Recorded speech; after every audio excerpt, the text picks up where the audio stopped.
বিশ্বজুড়ে টান টান পরিস্থিতি, কিন্তু হঠাৎই গোটা বিশ্বের দৃষ্টি ঘুরে গেল এশিয়ার দিকে।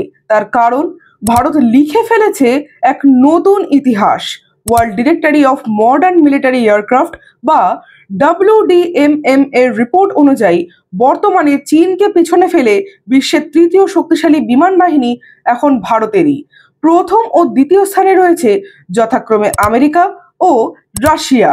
World directory of modern military aircraft শুধুমাত্র বিমানের সংখ্যা নয়, বরং বাহিনীর আধুনিকতা, আক্রমণ প্রতিরোধ ক্ষমতা ও লজিস্টিক সাপোর্টের ভিত্তিতে র্যাঙ্কিং নির্ধারণ করে। এরপর তারা একটি ট্রু ভ্যালু রেটিং দেয়, যেখানে ভারতের রেটিং 69.4 এবং চীনের 58.1।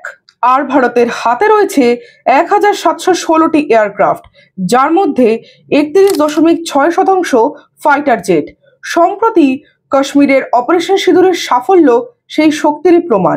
আচ্ছা, আপনার কি মনে হয় আগামী দিনে ভারত কি বিশ্বের নাম্বার 1 এয়ারফোর্স হতে পারবে? কমেন্টে জানান।